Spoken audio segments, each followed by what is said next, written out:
Hello friends, आज हम लोग कक्षा शिक्षण की महत्वपूर्ण विधि आगमन एवं निगमन शिक्षण विधि को देखेंगे।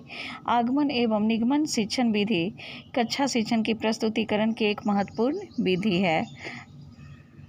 आगमन एवं निगमन विधि के प्रतिपादक अरस्तू को माना जाता है। यह कक्षा शिक्षण के प्रस्तुतिकरण की एक विधि है। शिक्षण प्रक्रिया में शिक्षक प्रायः इन्हीं दोनों युक्तियों का प्रयोग करके शिक्षण अधिगम प्रक्रिया को सफल बनाता है। सबसे पहले हम लोग आगमन शिक्षण विधि इंडक्टिव टीचिंग मेथड को देखेंगे।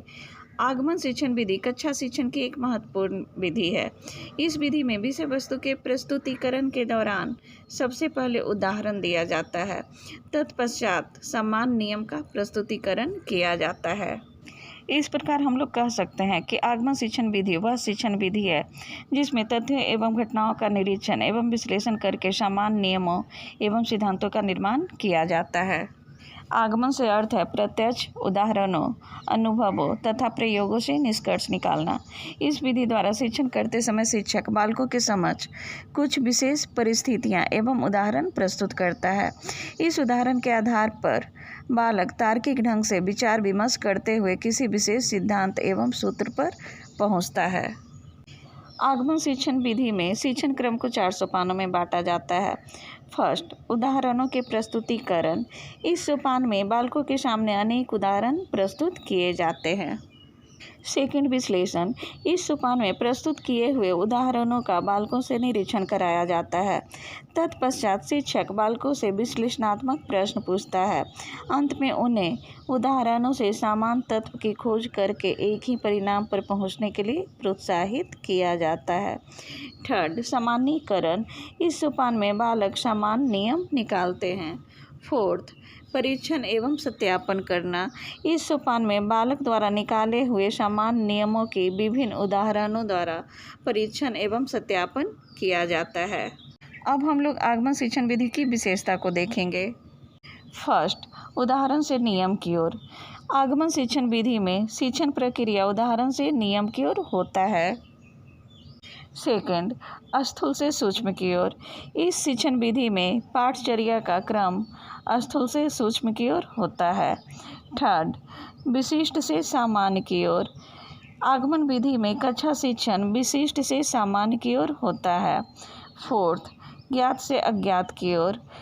इस शिक्षण विधि में शिक्षण ज्ञात से अज्ञात की ओर होता है। फिफ्थ, मूर्त से अमूर्त की ओर। आगमन शिक्षण विधि में शिक्षण कार्य मूर्त से अमूर्त की ओर होता है। 6, प्रत्यक्ष से प्रमाण की ओर। कक्षा शिक्षण के आगमन शिक्षण विधि की प्रकृति प्रत्यक्ष से प्रमाण की ओर होता है। अब हम लोग निगमन शिक्षण विधि डिडक्टिव टीचिंग मेथड की ओर चलते हैं। निगमन शिक्षण विधि भी कक्षा शिक्षण की एक महत्वपूर्ण विधि है जिसमें समान नियम से विशिष्ट की ओर जाते हैं।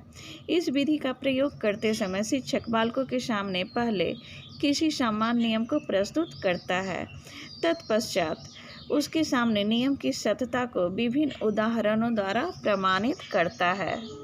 अब हम लोग निगमन शिक्षण विधि के सोपान की ओर चलते हैं। फर्स्ट, समान नियमों का प्रस्तुतिकरण। शिक्षक सबसे पहले इस शिक्षण विधि में समान नियम को प्रस्तुत करता है।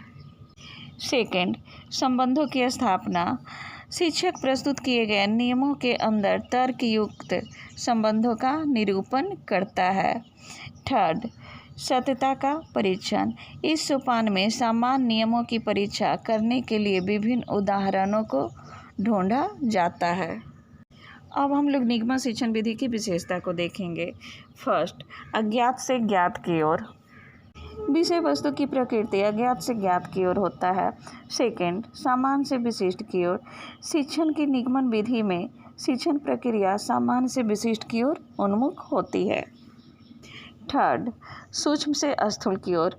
इस शिक्षण विधि में पाठचर्या का क्रम सूक्ष्म से स्थूल की ओर होता है। फोर्थ, प्रमाण से प्रत्यक्ष की ओर। इस कक्षा शिक्षण विधि में शिक्षण कार्य प्रत्यक्ष से प्रमाण की ओर होता है। फिफ्थ, अमूर्त से मूर्त की ओर। निगमन शिक्षण विधि में विषय वस्तु के प्रस्तुतिकरण का क्रम अमूर्त से मूर्त की तरफ होता है। इसी के साथ मेरा आज का वीडियो समाप्त होता है। यदि मेरा वीडियो आपको अच्छा लगे तो लाइक और सब्सक्राइब कीजिएगा। तब तक के लिए नमस्कार।